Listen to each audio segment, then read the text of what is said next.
आज हमारी दिशा की बैठक है और इसमें जो हमारी सेंटर स्पॉन्सर्ड स्कीम्स हैं उसको लेकर डिस्कशन किया जाता है। हमारे जो पीएमजीएसवाई की सड़कें हैं, जल शक्ति विभाग का है, electricity department, agriculture, animal husbandry और स्मार्ट सिटी, ऐसा करके जो विभिन्न डिपार्टमेंट्स हैं उसकी जो प्रोग्रेस पिछले क्वार्टर में हुई है उसको लेकर डिस्कस किया जाता है। लेकिन आज हमने सबसे पहले जो भारी बारिश के कारण नुकसान हुआ है उसको लेकर भी डिस्कशन किया और ज़िला शिमला में बहुत भारी नुकसान हुआ है, जिसमें कि जो अभी यहाँ प्रेजेंटेशन दी गई है 51 लोगों की मृत्यु जो है इस भारी बारिश के कारण हुई है। और शिमला में जो बारिश भी इस बार पिछले सारे जो रिकॉर्ड थे उनको ध्वस्त कर दिया। जो आंकड़ा यहाँ पर आया है उसके हिसाब से टोटल जो है 2864 पक्का मकान ज़िला शिमला में क्षतिग्रस्त हुए हैं और 1721 कच्चे हाउसेस की जानकारी यहाँ पर दी गई है। ऐसे ही 134 शॉप्स और 695 काऊ शेड्स क्षतिग्रस्त हुए हैं। अर्थात बहुत भारी नुकसान इस बार भारी बारिश के कारण ज़िला शिमला में हुआ। वैसे तो पूरे हिमाचल प्रदेश में लॉस हुआ और मेरे संसदीय क्षेत्र का कोई जिला और एक आध विधानसभा क्षेत्रों को छोड़ दें जिसमें कोई मेजर नुकसान नहीं हुआ, अदरवाइज पूरे संसदीय क्षेत्र में बहुत भारी क्षति हुई है और बहुत भारी लॉसेज हुए हैं। जैसा हम शिमला की ही बात करें तो एक ही दिन में यहाँ करीब 26 लोगों की मृत्यु हो गई थी,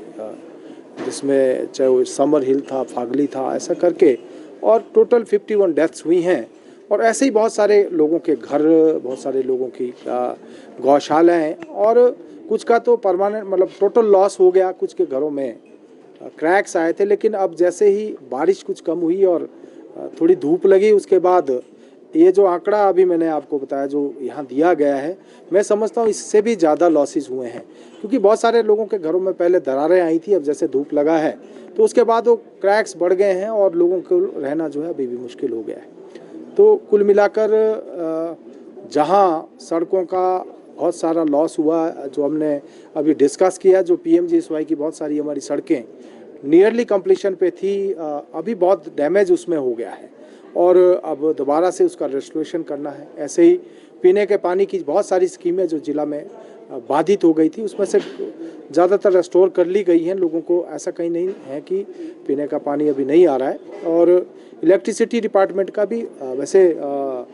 लॉस बहुत हुआ है, लेकिन फिर भी रेस्टोरेशन का काम जारी है। लेकिन कुल मिलाकर मैं समझता हूँ कि पूरे प्रदेश को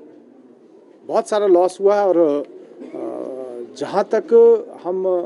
बात करें कि केंद्र के द्वारा हिमाचल प्रदेश को अभी तक 1200 करोड़ से ज़्यादा की राशि, चाहे वो सीआरएफ के माध्यम से या एसडीआरएफ के माध्यम से आवंटित की गई है और मैं समझता हूँ कि केंद्र के द्वारा भरपूर मदद की जा रही है। वैसे ही 2643 करोड़ रुपया जो पीएमजीएसवाई 3 के तहत, जिसके बारे में अभी हम डिस्कस भी कर रहे थे, जिसमें शिमला जो हमारा सर्कल है उसमें बैच 3 में 16 सड़कें, 16 प्रोजेक्ट्स हैं, जिसमें 178.91 करोड़ रुपया उसके लिए आया है। ऐसे ही रोडू में 221 करोड़ रुपया, 221.79 करोड़ रुपया और रामपुर में 123 करोड़ रुपया। अर्थात बहुत भारी राशि मेरे संसदीय क्षेत्र में जो है 176 प्रोजेक्ट्स पीएमजीएसवाई 3 बैच 3 में स्वीकृत किए गए हैं और हिमाचल प्रदेश के 254 प्रोजेक्ट्स हैं, जिसमें 2643 करोड़, लगभग 2700 करोड़ रुपया उसके लिए स्वीकृत किया गया है। मैं समझता हूँ जो हमारी सड़कें अभी पुल जो हैं भारी बारिश के कारण तबाह हो गए थे, 400 करोड़ रुपया सीआरएफ के माध्यम से जब नितिन गडकरी जी कुल्लू मनाली आए थे उन्होंने हिमाचल प्रदेश के लिए स्वीकृत किया है। मैं समझता हूं अगर हम देखें तो केंद्र की ओर से भरपूर मदद हो रही है। प्रधानमंत्री आवास योजना के तहत इस बार हिमाचल प्रदेश को 11,000 हाउसेज मिले हैं, जिसमें 6,000 अतिरिक्त हाउसेज केवल और केवल आपदा को देखकर दिए गए हैं। जैसा कि यहाँ 2664 हाउसेज के करीब लॉस बताया गया, तो मैं समझता हूँ शिमला जिला को भी एक बहुत बड़ी राहत केंद्र के द्वारा इस माध्यम से दी गई है। अभी 1164 करोड़ रुपया, लगभग 1165 करोड़ रुपया इंडस्ट्रियल डेवलपमेंट स्कीम के तहत जो इंडस्ट्री से रिलेटेड जो देनदारियां हैं उसको लेकर हिमाचल प्रदेश को और उत्तराखंड के लिए स्वीकृत किया गया है। अर्थात केंद्र की ओर से भरपूर मदद हिमाचल प्रदेश को की जा रही है। अब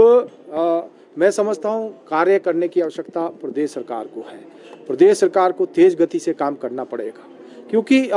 हिमाचल प्रदेश में बहुत भारी लॉस हुआ है और मैं समझता हूं कि लोगों को इस समय बहुत मदद की दरकार है। मैंने अपने संसदीय क्षेत्र का कोना कोना जहाँ जहाँ पर भी इस प्रकार की त्रासदी के कारण नुकसान हुआ था, हर जगह मेरा जाना हुआ और हमने देखा है कि लोगों को जो राहत मिलनी चाहिए उसमें कहीं मैंने देखा है कि बहुत सारे लोग ऐसे हैं जिनकी ये कंप्लेंट्स थी कि हमको प्रॉपरली राहत राशि नहीं मिली है। बहुत सारे लोगों के घरों में क्रैक आ गए। पटवारी जी जाते हैं, पटवारी जी कहते हैं आपका घर तो गिरा नहीं, जब गिरेगा उसके बाद हम देखेंगे। जो घर गिरने के कगार पर है, जिसका घर जो है, जिसके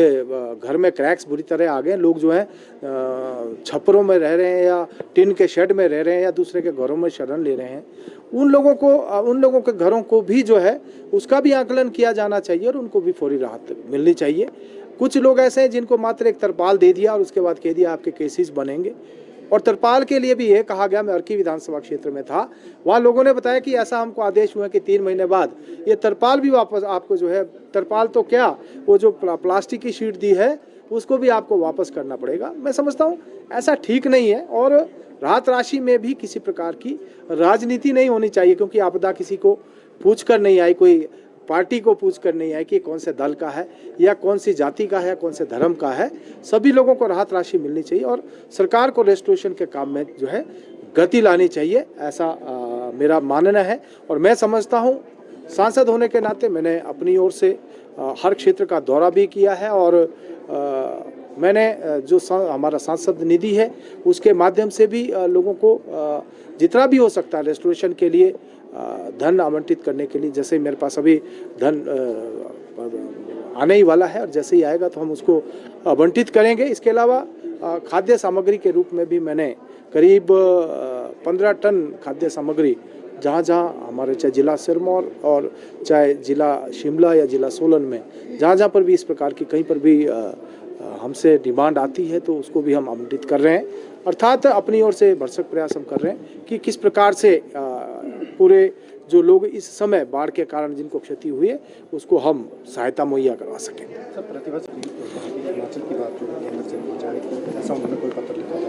देखिए, मुझे पत्र की तो कोई जानकारी नहीं है, लेकिन इतना अवश्य कहना चाहूँगा कि हमारी श्रीमती प्रतिभा सिंह जी भी हिमाचल प्रदेश की और मंडी संसदीय क्षेत्र की सम्माननीय सांसद हैं। पत्र लिखने से काम नहीं चलने वाला है। पत्र लिखने से मैं समझता हूँ हमारे जितने भी भाजपा के सांसद हैं, चाहे अनुराग ठाकुर जी हैं, चाहे मैं स्वयं हूँ या फिर किशन कपूर जी लोकसभा सांसद या हमारे राज्यसभा के सांसद, चाहे वो सामान्य राष्ट्रीय अध्यक्ष जगत प्रकाश नड्डा जी हैं, चाहे माननीय डॉक्टर सिकंदर जी हैं या श्रीमती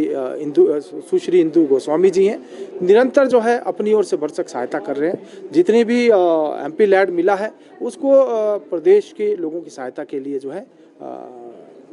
अपनी ओर से भरसक मदद कर रहे हैं। लेकिन प्रतिभा सिंह जी को, वो भी सांसद हैं और प्रदेश की अध्यक्ष हैं कांग्रेस पार्टी के, उनको अगर जैसा आप खत तो हमको लिख रहे हैं, स्वयं भी उनको प्रधानमंत्री जी से बात करनी चाहिए, उनको भी मिलना चाहिए। लेकिन हम देख रहे हैं कि आज मंडी में क्या हो रहा है, जो मंडी में SPU है उसको बंद किया जा रहा है, किस प्रकार से उसका जो है उसके जो संबंध कॉलेजेस थे उसकी संख्या घटा दी गई है और जिस प्रकार से वहाँ के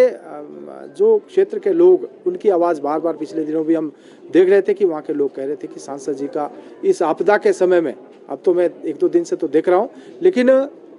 ऐसा लोगों का कहना था कि सांसद जी आज आपदा के समय में हमारे बीच में नहीं है। तो मैं समझता हूँ कि बयानबाजी करना और केवल सांसदों को खत लिखना, मैं समझता हूँ इससे काम नहीं चलने वाला है। उनको अपने क्षेत्र के ऊपर ध्यान देना चाहिए, उनको भी लोगों की समस्याओं को देखते हुए, और जो है उनको, क्योंकि वो तो कांग्रेस की प्रदेश अध्यक्ष भी हैं, उनको माननीय प्रधानमंत्री जी से मिलना चाहिए और गृह मंत्री जी से मिलना चाहिए। उनको भी अपने क्षेत्र की बात करनी चाहिए, केवल पत्र लिखने से कुछ होने वाला नहीं।